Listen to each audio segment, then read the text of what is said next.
Bagaimana Kementerian Dalam Negeri menjelaskan rencana pengelompokan ormas lewat sistem grade. Untuk membahasnya telah bergabung dari luar studio pelaksana tugas Dirjen Politik dan Pemerintahan Umum Kemendagri, Bapak Bahtiar. Selamat malam Pak Bahtiar. Selamat malam Mbak Fitri. Ya, Pak Bahtiar, Waalaikumsalam. Mendagri menyatakan akan membuat pengelompokan ormas dalam sistem ataupun bentuk grade. Apa sebetulnya urgensi dari pengelompokan ormas ini? Iya, jadi ini harus dibaca utuh dan lengkap ya, apa yang disampaikan beliau. Dan beliau memang menugaskan pada saya. Jadi kalau teman-teman membaca secara baik ya, Undang-Undang Nomor 17 2013 tentang Ormas, khususnya pasal 40 ayat 3. Jadi salah satu bentuk pemberdayaan organisasi masyarakat itu adalah penyediaan data dan informasi tentang ormas. Dan dalam kerangka membangun sistem politik yang sehat, baik infrastruktur politik maupun suprastruktur politik, eksekutif, legislatif, yudikatif. Nah, ada di infrastruktur politik ada partai politik, ada CSO, terus ada infrastruktur politik lainnya. Nah, CSO pun juga sebagai lembaga demokrasi, maka dia pun juga harus tersentuh dengan kaidah-kaidah tata kelola organisasi yang sehat. Nah, sebenarnya juga Kemendagri itu sudah sejalan dengan apa yang sedang disiapkan Kementerian Dalam Negeri untuk program di tahun 2020 yang akan datang. Kita nanti ke depan akan membangun indeks kinerja ormas. Jadi indeks kinerja ormas dengan ukuran-ukuran yang lebih lengkap gitu. Oke, Jadi, sebelum membahas mengenai indeks kinerja ya. ormas itu sendiri, Pak Bahtiar, bagaimana kemudian dengan penilaian dari PP Muhammadiyah tadi yang mengatakan kategorisasi ormas ini tidak diperlukan karena bisa kontraproduktif apabila penilaiannya kemudian dipublikasikan? Ya, jadi makanya ini harus ditangkap sebagai masukan bahwa yang hendak kita susun adalah klasifikasi yang objektif. Tentu nanti melalui riset, pengkajian yang mendalam, melibatkan ormas itu sendiri. Jadi sekarang ini ada 431.000 organisasi masyarakatan yang terdata sama kita, tersebar di 14 kabupaten kota, 34 provinsi. Mana sih organisasi kemasyarakatan yang kategori sehat tata kelolanya? Mana yang sedang, mana yang kurang? Nah, kriterianya kan harus ada. Misalnya kantornya jelas, alamat kantornya jelas, pengurusnya ada, sumber keuangannya ada, transparan, pun juga aktivitasnya dipublikkan kepada publik. Manajemen organisasinya ada. Nah, itu kan harus memenuhi kaidah-kaidah tata kelola organisasi. Good governance pun juga harus menyentuh CSO sebagai instrumen demokrasi kita. Oleh karenanya nanti pasti ukuran-ukuran yang kita bangun itu adalah ukuran-ukuran objektif, tidak subjektivitas pemerintah. Pasti melibatkan pakar, melibatkan ormas sendiri, termasuk melibatkan masyarakat. Sehingga ya, nanti kita membuat formula pengukuran tentang gradasi yang dimaksud itu, memang gradasi yang bisa diterima oleh publik. Tetapi memang ada informasi-informasi tentang aktivitas ormas tertentu misalnya bertentangan ideologi. Nah, memang ada hal-hal yang tidak dapat dipublikasi ke publik, mungkin ada itu menjadi bagian ranahnya para penegak hukum dan seterusnya. Saya kira positif saja masukan Muhammadiyah itu. Pak Bahtiar, ini mengenai tolak ukur sendiri, bagaimana kemudian menjawab kekhawatiran bahwa pengelompokan ini akan menimbulkan masalah baru, misalnya bisa saja menimbulkan kesenjangan perlakuan atau adanya potensi tidak fair tadi kembali pada saat penilaian ataupun mana kemudian ormas yang bisa memenuhi syarat-syarat ataupun tolak ukur yang tadi Anda sebutkan? Saya kira itu mungkin penilaian yang gegabah juga.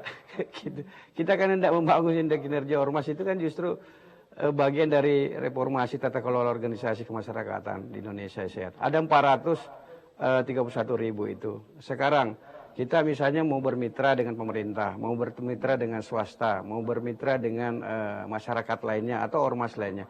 Sekarang bergerak di bidang kesehatan. Siapa saja sih ormasnya, ada di mana saja, apa nama lembaganya, rekam jejaknya seperti apa. Kita kan tidak punya data yang cukup. Yang bergerak di bidang pendidikan, terus ada yang soal kemanusiaan, ada lingkungan hidup dan seterusnya. Ini kan harus datanya lengkap gitu. Supaya pun juga untuk bahan perencanaan pembangunan ormas itu sendiri gitu. Nanti jangan misalnya sakit flu kita kasihnya obat sakit bisul gitu. Jadi gradasi itu dalam konteks adalah membuat klasifikasi yang objektif tentang perform sebenarnya organisasi masyarakatan. Nah, yang lain pun partai politik ya. Rencananya ke depannya ini pembagian ormas ini akan dilakukan berapa grade, Pak, untuk jelasnya? Ya, ini nanti kita hasil kajian nanti yang menentukan, karena bisa kan dari aspek aktivitasnya, bidang-bidang kegiatannya, ada bidang kesehatan, pendidikan, ideologi, politik, ada bahkan soal-soal keamanan. Misalnya berbasisnya ada basis massa, ada yang tidak berbasis massa gitu. Ada misalnya sumber pembiayaannya kan ada misalnya dari anggota, ada yang sumber pembiayaannya dari bantuan. Ada yang bantuan dalam negeri, ada bantuan luar negeri. Kemudian ada yang memang yang dibentuk oleh swasta, misalnya ada foundation-foundation yang dibikin oleh swasta. Nah ini aktornya, cakupannya memang sangat luas dan bidang-bidang aktivitas ormas itu sangat banyak sekali. Oleh karenanya ini memang perlu kita rumuskan secara terukur dan ukuran-ukurannya harus objektif.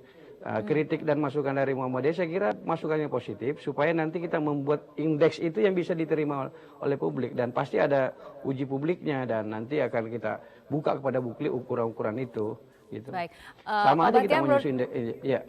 Ya, menurut data dari Sehingga nanti Kemendagri kita sendiri punya per November kategori ya, Ya. kita kategori nanti paling tidak gini bayangan saya.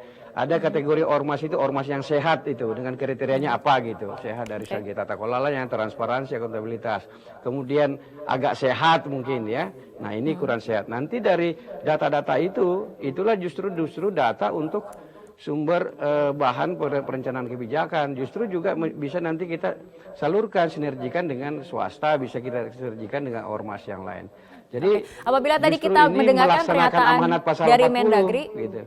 Pak Bahtiar, apabila tadi kita mendengarkan pernyataan dari Mendagri menyebutkan ada ormas-ormas yang bisa diajak berkolaborasi langsung, ada kemudian ormas yang bisa dibina dan kemudian ada ormas yang harus diluruskan terlebih dahulu. Apakah sebetulnya sudah ada data awal dari Kemendagri mana saja ormas-ormas yang termasuk tadi yang disebutkan oleh Mendagri?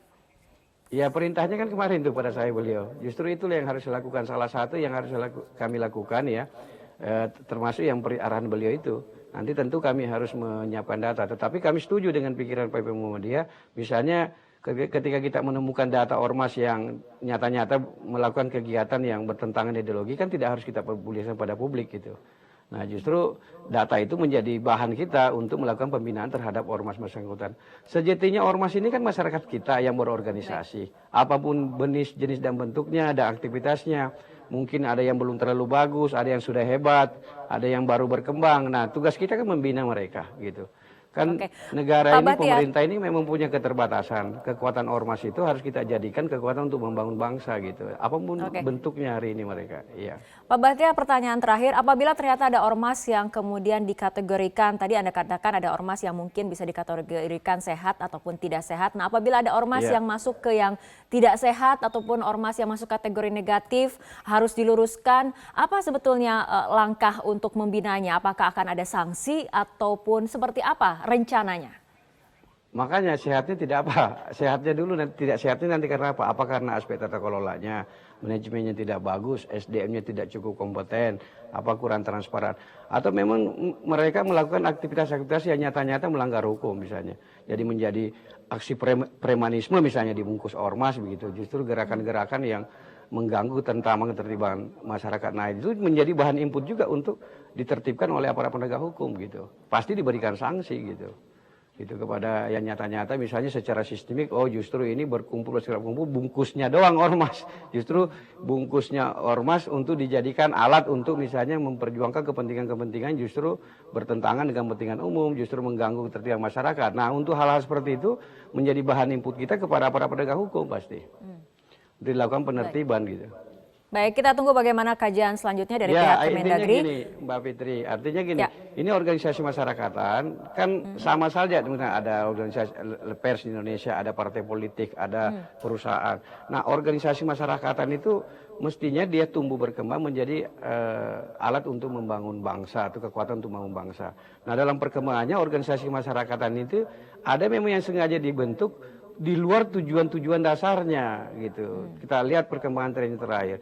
Bahkan dalam perkembangan modern itu ormas itu sudah menjadi alat diplomasi internasional. Jadi jadi non-state ini, civil society organization ini memang betul-betul kita harus cek secara baik. Maka ke depannya kita harapkan indeks kinerja ormas itu kita bisa sajikan di tahun 2020 yang akan datang. Baik, kita tunggu bagaimana perkembangan kajian dari Kemendagri. Pak Bahtiar, terima kasih. Pelaksana tugas Dirjen Politik dan Pemerintahan Umum Kemendagri, Bapak Bahtiar, terima kasih telah berbincang bersama kami dalam Prime Time News untuk malam hari ini. Bagaimana Kementerian Dalam Negeri menjelaskan rencana pengelompokan ormas lewat sistem grade. Untuk membahasnya telah bergabung dari luar studio Pelaksana tugas Dirjen Politik dan Pemerintahan Umum Kemendagri, Bapak Bahtiar. Selamat malam Pak Bahtiar. Selamat malam Mbak Fitri. Ya, Pak Bahtiar, Waalaikumsalam. Mendagri menyatakan akan membuat pengelompokan ormas dalam sistem ataupun bentuk grade. Apa sebetulnya urgensi